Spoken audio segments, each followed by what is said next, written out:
চলুন আজকে দেখাচ্ছি শুটকি মাছের চচ্চড়ি।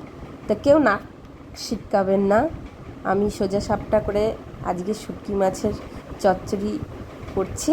তো প্রথমে মাছটা ভালো করে ধুয়ে নিয়েছি, চচ্চড়ির জন্য সবজি কেটে নিয়েছি, পেঁয়াজ।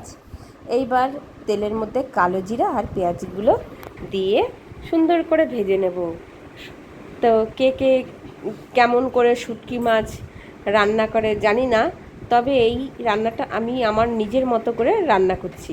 এই রান্নাটা আমি অনেক সময় ছোটো মাছ রান্না করি, যখন যেমন চুনো মাছ রান্না করি, তখন আমি এইভাবে রান্না করি।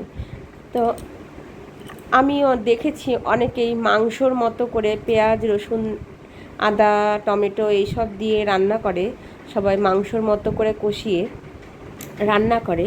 তো আমি ভাবি যে ওইভাবে তো রান্না হয়, তাহলে আজকে আমি দেখি তো এইভাবে রান্না করে দেখি তো কেমন হয়। তো করেছিলাম, করার পরে খারাপ হয়নি।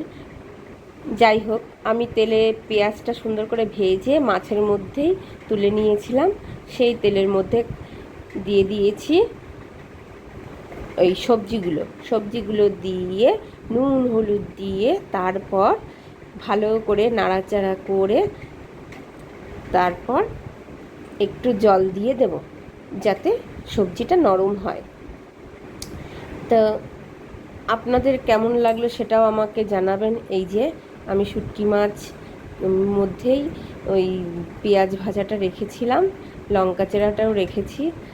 একটু নরম হলে সবজিটা পেঁয়াজ লঙ্কা চেরা আর শুটকি মাছটা দিয়ে দেব, যাতে গন্ধটা ভালো আসে, পেঁয়াজের গন্ধটা, তারপর কাঁচা লঙ্কা চেরার গন্ধটা যেন ভালো আসে, সেই জন্য একটুখানি পরে দিলাম।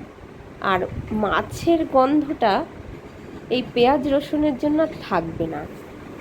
তারপরেও আমি আরেকটা টুইস্ট রেখেছি লাস্টে, যেটা অনেকেই জানে না, যে চচ্চড়িতে একটা লাস্টে এক রকমের মশলা দিলে সেইটার গন্ধ খুব সুন্দর হয়, চচ্চড়ির গন্ধটা খুব সুন্দর হয়।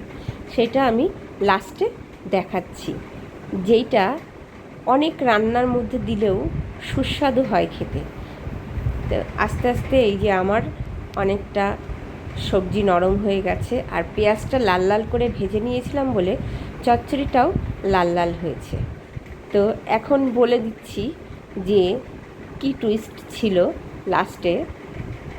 তো এই চচ্চড়িটা নামানোর আগে আমরা, মানে আমার বাবার বাড়িতে দেখেছি যে রসুন, কাঁচা রসুন, কালো জিরা আর রাঁধুনি শুকনো খোলায় ভেজে বেটে এই চচ্চড়িটা নামানোর আগে এই যে দিয়ে দিলাম, চচ্চড়িটা নামানোর আগে এতে খুব সুন্দর একটা গন্ধ হয়।